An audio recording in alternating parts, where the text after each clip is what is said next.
Et nous avons vu aujourd'hui que la tendance moderne de notre christianisme, c'est « moi, je suis quelqu'un, et toi, tu n'es rien ».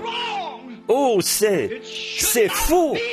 Il ne devrait pas en être ainsi. Nous essayons de refléter le christianisme de la mauvaise manière. Dieu ne veut pas que nous le fassions de cette manière-là.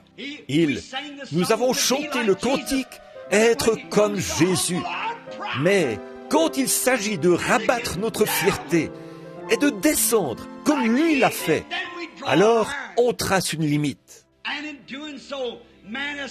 Et ce faisant, l'homme a formé des dénominations afin de pouvoir se séparer des autres. Ils n'ont pas l'air d'avoir l'esprit, comme le dit l'Écriture. Ils se séparent des autres. Nous sommes membres de telle et telle église. C'est une plus grande église. C'est une meilleure église. Notre dénomination est une plus grande dénomination. Ce n'est pas agir comme Jésus. Cela ne reflète pas son amour et sa personnalité. Il est venu vers les gens les plus méprisables, vers la prostituée, vers le mendiant, vers le clochard. Et il est descendu directement dans la poussière avec eux. C'est ça, la vie chrétienne. C'est de cette manière que ça devrait être, afin de le refléter de cette manière-là. Oh, je sais que les gens disent, ces jours-là sont passés. Non, ils ne le sont pas. Si Christ reste toujours Christ, si son esprit est toujours le Saint-Esprit qui était en lui, qu'il est en vous, il vous fera aussi prendre cette position. Mais aujourd'hui, nous essayons de croire que nous sommes différents, comme c'est loin de sa prière. Quand il a prié que, à ceci, tous connaîtront que nous sommes ses disciples, que nous avons de l'amour les uns pour les autres. Et au lieu de cela, nous nous disputons, nous nous méprisons, parce que nous ne sommes pas d'accord sur certaines choses.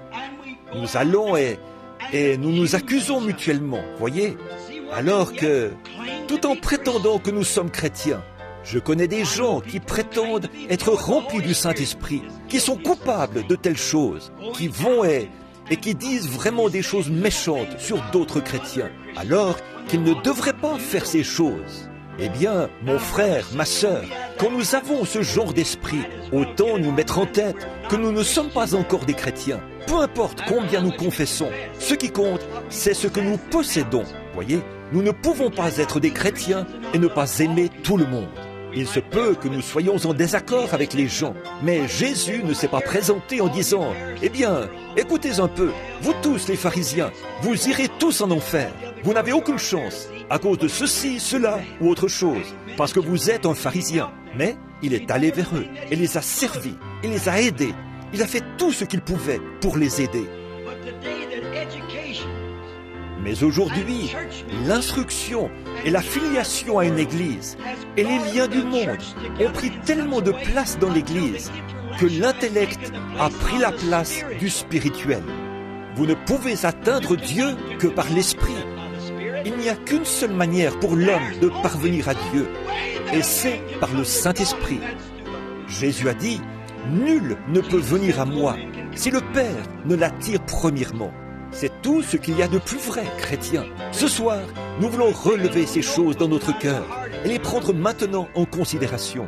Pensons à cela. Oh, certains d'entre nous prétendent avoir toute la connaissance. Nous avons ceux qui disent « Hé, attendez, ils aiment être des docteurs et des saints-pères et tout le reste. » Mais en connaissant tout ceci, si vous avez toute la connaissance, vous n'en retirerez aucun bienfait, à moins que vous ayez un esprit en vous d'amour. La Bible dit « Quand j'aurai toute la connaissance, si je n'ai pas la charité, je ne suis rien. » Et à quoi bon notre connaissance quand quelqu'un dit « Je ne veux pas aller à des réunions de réveil comme celle-là, parce que ces gens ne sont pas instruits.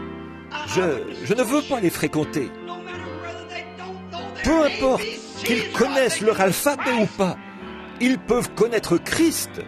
Certainement, on ne peut jamais descendre trop bas. Puisse Dieu toujours garder cet esprit en moi. peu importe combien bas, ce qu'il croit, ce qu'il ne croit pas, quel credo, couleur ou quoi. Je veux lui tendre la main et l'aider. Assurément, je veux cet esprit en moi. Je ne veux pas penser que je suis meilleur que quelqu'un d'autre. Je pourrais bomber le torse en disant que tout le monde se lève quand j'entre, ou c'est moi qui ai la plus grande compagne de tous ces gens-là. Qui suis-je de toute façon, sinon l'argile que Dieu a formée? Que je m'humilie afin que sa vie soit reflétée, que nous tous, chrétiens, nous nous sentions ainsi.